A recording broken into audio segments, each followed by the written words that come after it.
ഓം ശാന്തി 26/1/2026 പ്രഭാതമുരളി മധുബൻ. മധുരമായ കുട്ടികളെ, നിങ്ങൾ പകുതിക്കൽപ്പം ആരുടെ ഭക്തിയാണോ ചെയ്തത് അതേ ബാബ സ്വയം നിങ്ങളെ പഠിപ്പിച്ചുകൊണ്ടിരിക്കുകയാണ്. ഈ പഠിപ്പിലൂടെ തന്നെയാണ് നിങ്ങൾ ദേവീ ദേവതയായി മാറുന്നത്. ചോദ്യം: യോഗബലത്തിന്റെ ലിഫ്റ്റിന്റെ അത്ഭുതം എന്താണ്? ഉത്തരം: നിങ്ങൾ കുട്ടികൾ യോഗബലത്തിന്റെ ലിഫ്റ്റിലൂടെ സെക്കൻഡിൽ മുകളിലേക്ക് കയറുന്നു. അതായത് സെക്കൻഡിൽ ജീവൻ മുക്തിയുടെ സമ്പത്ത് നിങ്ങൾക്ക് ലഭിക്കുന്നു. ഏണിപ്പടി ഇറങ്ങുന്നതിൽ 5000 വർഷമെടുത്തു എന്ന് നിങ്ങൾക്കറിയാമല്ലോ. കയറുന്നത് 1 സെക്കൻഡിലും. ഇത് തന്നെയാണ് യോഗബലത്തിന്റെ അത്ഭുതം. ബാബയുടെ ഓർമ്മയിലൂടെ എല്ലാ പാപവും മുറിയുന്നു. ആത്മാവ് സതോ പ്രധാനമായി തീരുന്നു. ഓം ശാന്തി. ആത്മീയ അച്ഛനിരുന്ന് ആത്മീയ കുട്ടികൾക്ക് മനസ്സിലാക്കി തരികയാണ്. ആത്മീയ അച്ഛന്റെ മഹിമ കുട്ടികൾക്ക് കേൾപ്പിച്ചല്ലോ. ബാബ ജ്ഞാനസാഗരൻ, സത്ത് ചിത്ത് ആനന്ദ സ്വരൂപനാണ്, ശാന്തിയുടെ സാഗരനാണ്. ബാബയ്ക്ക് എല്ലാത്തിന്റെയും പരിധിയില്ലാത്ത സ്ഥാനമാണ് എല്ലാവരും നൽകി വരുന്നത്. ഇപ്പോൾ ബാബ ജ്ഞാനസാഗരനാണ്. ഈ സമയം ഏതെല്ലാം മനുഷ്യരുണ്ടോ അവർ കരുതുന്നു ഞങ്ങൾ ഭക്തിയുടെ സാഗരമാണെന്ന്. ഭക്തിയിൽ ആരാണോ എല്ലാവരെക്കാളും തീവ്രമായി പോകുന്നത് അവർക്ക് ബഹുമാനം ലഭിക്കുന്നു. ഈ സമയം കലിയുഗത്തിൽ ഭക്തിയുമുണ്ട്, എന്നാൽ ദുഃഖവുമുണ്ട്. സത്യുഗത്തിൽ ജ്ഞാനത്തിന്റെ സുഖമാണ് ഉള്ളത്. അവിടെ ജ്ഞാനമുണ്ട് എന്നല്ല. ഈ മഹിമ കേവലം ബാബയ്ക്ക് മാത്രമേ ഉള്ളൂ. ഒപ്പം കുട്ടികളുടെയും മഹിമയാണ്.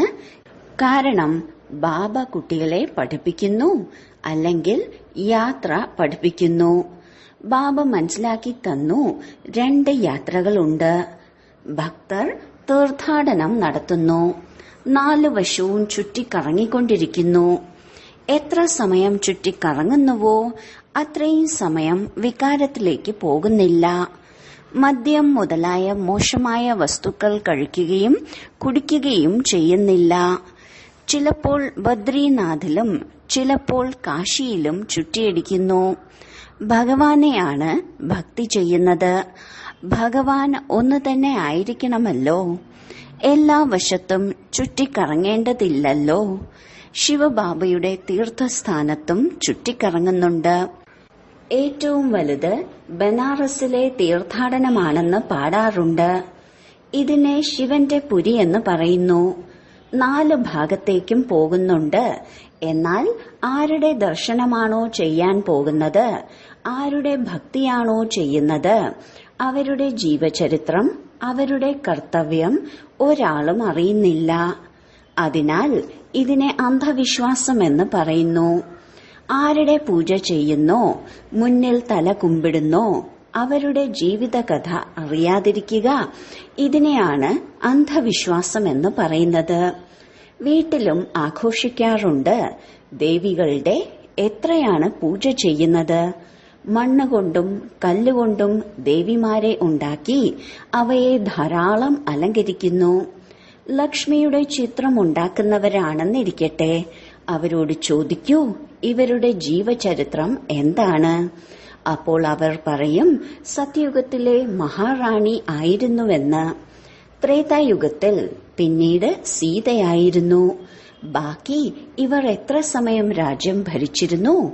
ലക്ഷ്മി നാരായണന്റെ രാജ്യം എപ്പോൾ മുതൽ എപ്പോൾ വരെ നടന്നിരുന്നു ഇതാർക്കും അറിയുകയില്ല. മനുഷ്യർ ഭക്തിമാർഗത്തിൽ യാത്രകൾക്ക് പോകാറുണ്ട്. എന്നാൽ ഇതെല്ലാം ഭഗവാനെ ലഭിക്കാനുള്ള ഉപായമാണ്. എന്നാൽ ഭഗവാൻ എവിടെയാണ്? ഭഗവാൻ സർവവ്യാപിയാണ് എന്ന് പറയും. ഇപ്പോൾ നിങ്ങൾക്കറിയാം, പഠിപ്പിലൂടെ നാം ദേവീ ദേവതയായി മാറുന്നു. ബാബ സ്വയം വന്ന് പഠിപ്പിക്കുന്നു.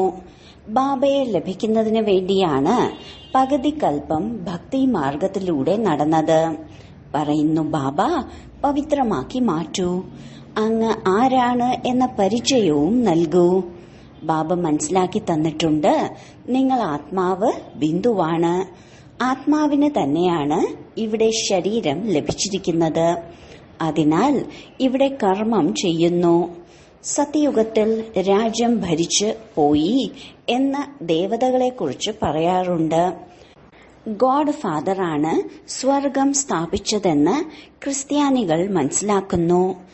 ഭാരതത്തിൽ സ്വർഗം ഉണ്ടായിരുന്നു. അവരുടെ ബുദ്ധി പിന്നെയും നല്ലതാണ്. ഭാരതവാസികൾ തന്നെയാണ് സത്തോ പ്രധാനമായി മാറുന്നതും പിന്നീട് തമോ പ്രധാനമായും മാറുന്നു. മറ്റുള്ളവർ ഇത്രയും സുഖം അനുഭവിച്ചിട്ടില്ലാത്തത് കാരണം ഇത്രയും ദുഃഖവും അനുഭവിക്കുന്നില്ല. ഇപ്പോൾ അവസാനം വരുന്ന ക്രിസ്ത്യാനികൾ എത്ര സുഖികളാണ്. ആദ്യം ക്രൈസ്റ്റ് വന്നു, പിന്നീട് അവരുടെ ധർമ്മം സ്ഥാപിച്ചു, പിന്നെ വൃദ്ധി പ്രാപിച്ചു. 1 നിന്നും 2, 2 നിന്നും 4, പിന്നീട് അങ്ങനെ വൃദ്ധി ഉണ്ടായിക്കൊണ്ടേയിരുന്നു. ഇപ്പോൾ നോക്കൂ, ക്രിസ്ത്യൻസിന്റെ വൃക്ഷം എത്ര വലുതായിരിക്കുന്നു. അടിത്തറ ദേവീ ദേവതാ കുലമാണ്. അത് വീണ്ടും ഈ സമയം സ്ഥാപിച്ചുകൊണ്ടിരിക്കുകയാണ്. ആദ്യം ഒരു ബ്രഹ്മാവ്, പിന്നീട് ബ്രാഹ്മണർ, ദത്തെടുത്ത സന്താനങ്ങൾ വൃദ്ധി പ്രാപിച്ചുകൊണ്ടിരിക്കുന്നു. ബാബ പഠിപ്പിച്ചത് കാരണം വളരെയധികം ബ്രാഹ്മണരുണ്ടായി. ആദ്യം ഒരാൾ മാത്രമായിരുന്നല്ലോ. ഒരാളിൽ നിന്നും എത്ര അഭിവൃദ്ധി ഉണ്ടായി. എത്ര പേർ വേണം. എത്ര സൂര്യവംശി ചന്ദ്രവംശി ദേവീ ദേവതകളുണ്ടോ അത്രയും ഉണ്ടാകണം. ആദ്യം ഒരു ബാബ, അവരുടെ ആത്മാവും ഉണ്ടല്ലോ. ബാബയ്ക്ക് നമ്മൾ ആത്മാക്കളായ സന്താനങ്ങൾ എത്രയാണ്. നമ്മൾ ആത്മാക്കളുടെ എല്ലാവരുടെയും അച്ഛൻ അനാദിയായ ഒരാളാണ്. വീണ്ടും സൃഷ്ടിചക്രം കറങ്ങിക്കൊണ്ടേയിരിക്കുന്നു.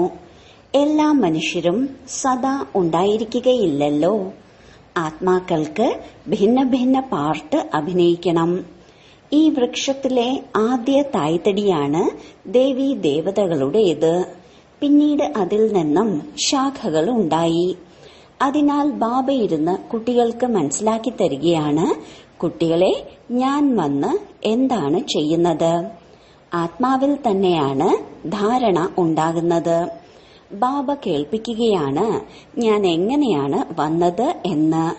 നിങ്ങൾ കുട്ടികളെല്ലാവരും എപ്പോൾ പതീതമായി മാറിയോ അപ്പോഴാണ് ഓർമ്മിക്കുന്നത്. സത്യത്രേതായുഗത്തിൽ നിങ്ങൾ സുഖികളായിരുന്നു. അതിനാൽ നിങ്ങൾ ഓർമ്മിച്ചിട്ടുണ്ടായിരുന്നില്ല.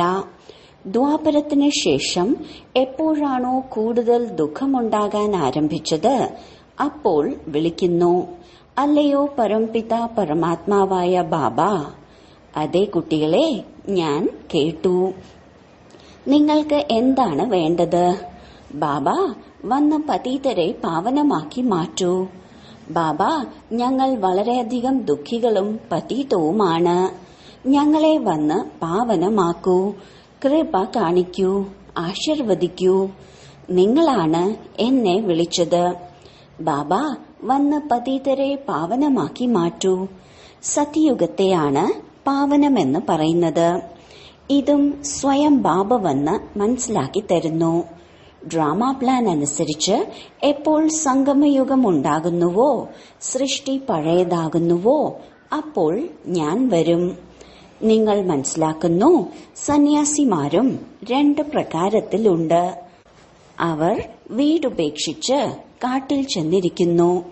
ഗുരുക്കളുടെ അനുയായികളായി മാറുന്നു. ഗോപീചന്ദ് രാജാവിന്റെ ഒരു കഥയും കേൾപ്പിച്ചിട്ടുണ്ടല്ലോ. അവർ ചോദിച്ചു, നിങ്ങൾ വീടും കുടുംബവും ഉപേക്ഷിക്കുന്നത് എന്തിനാണ്? എവിടേക്കാണ് പോകുന്നത്? ശാസ്ത്രങ്ങളിൽ വളരെയധികം കഥകളുണ്ട്. ഇപ്പോൾ നിങ്ങൾ BK രാജാക്കന്മാർക്ക് പോലും പോയി ജ്ഞാനവും യോഗവും പഠിപ്പിക്കുന്നുണ്ട്. ഒരു അഷ്ടാവക്ര ഗീതയുമുണ്ട്. അതിൽ കാണിക്കുന്നതിതാണ്, രാജാവിന് വിരക്തി വന്നു.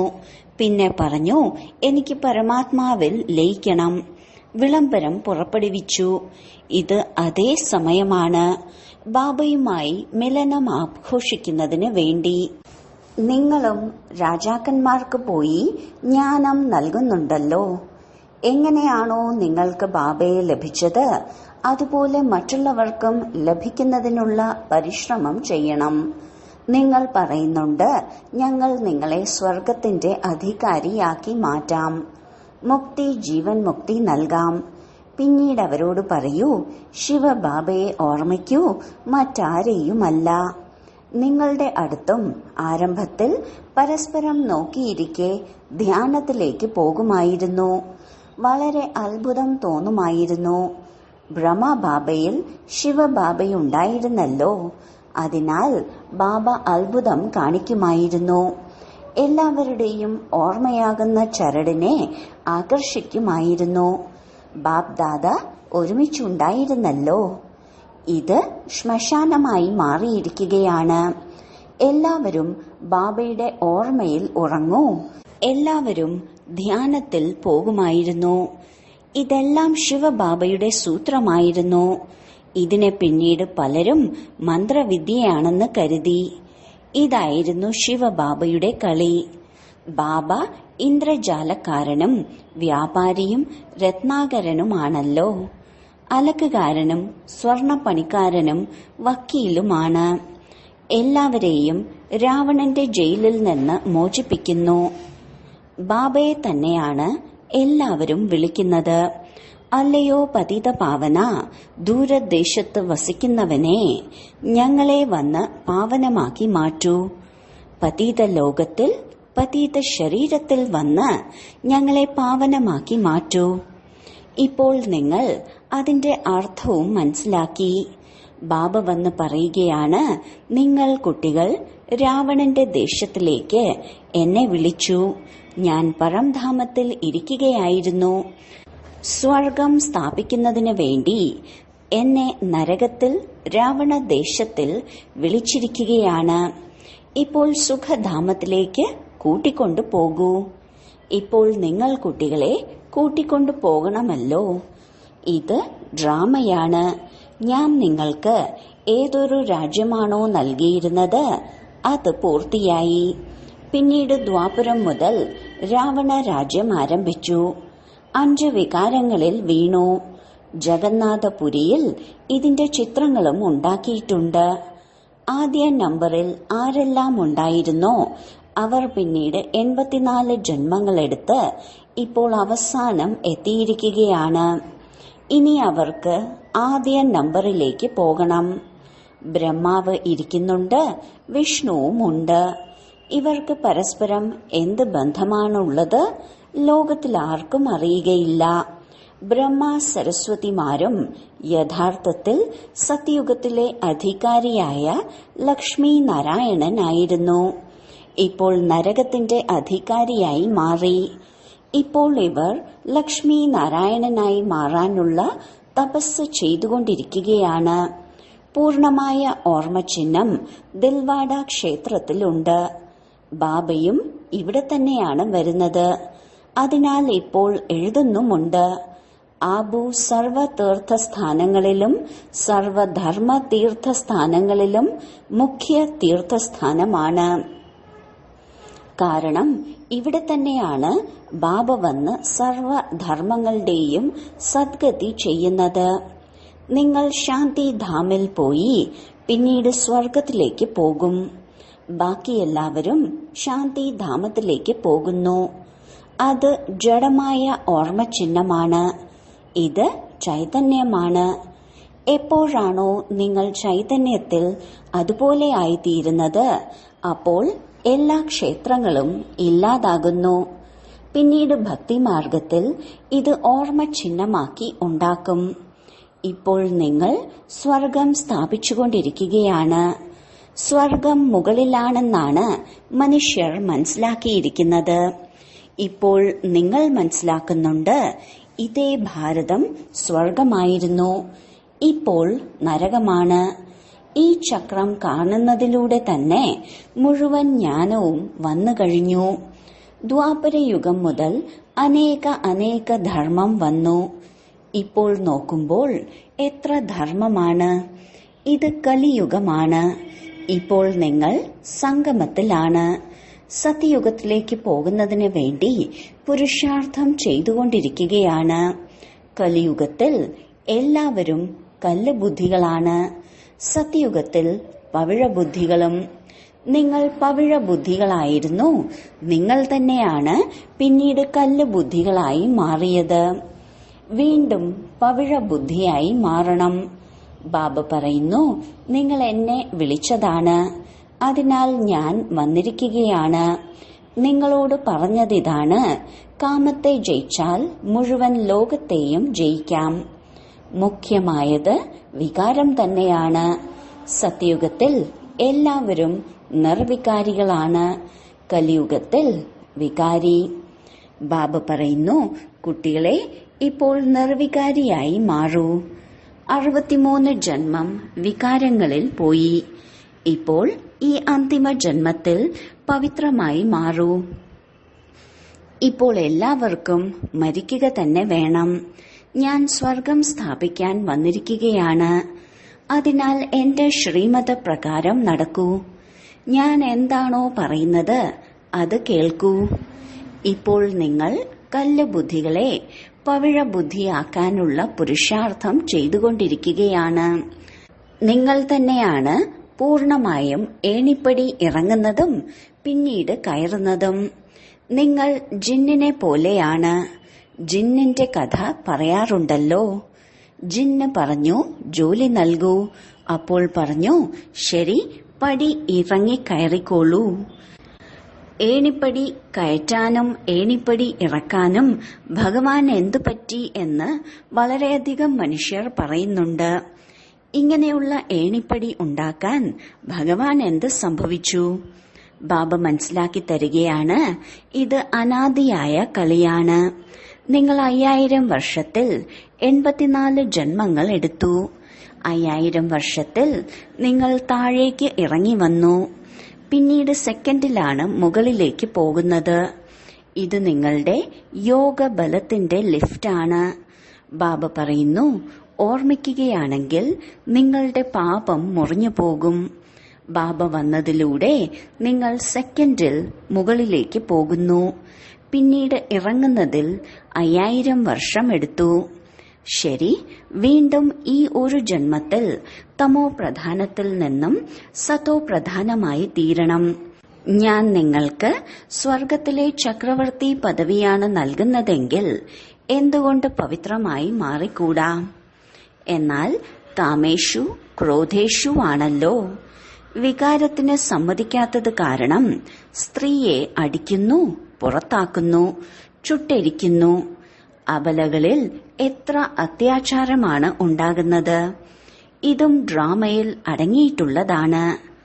ശരി, വളരെ കാലത്തെ വേർപാടിന് ശേഷം തിരികെ കിട്ടിയ മധുരമധുരമായ കുട്ടികൾക്ക് മാതാവും പിതാവുമായ ബാബ്ദാദയുടെ സ്നേഹസ്മരണകളും സുപ്രഭാതവും. ആത്മീയ അച്ഛന്റെ ആത്മീയ കുട്ടികൾക്ക് നമസ്കാരം.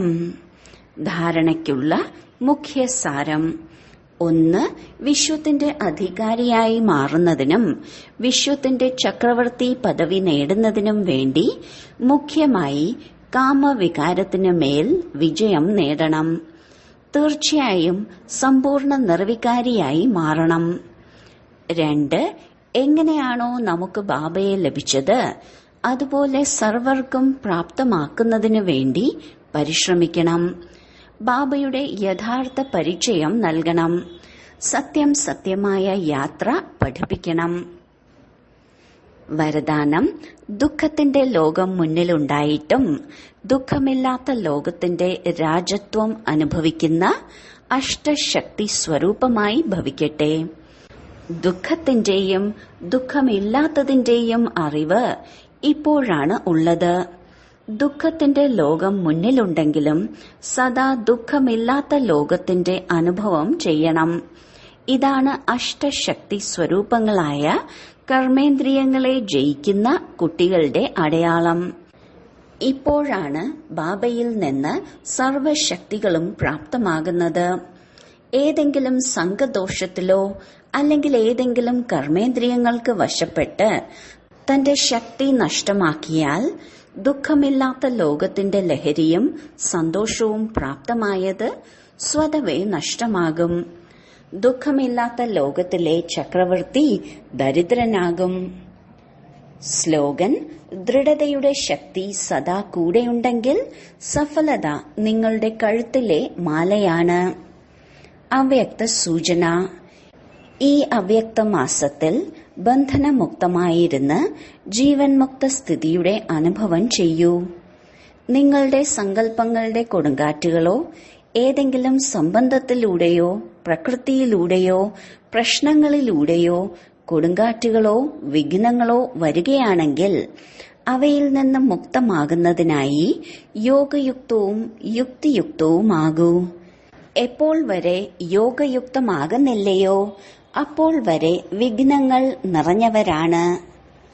ഓം ശാന്തി.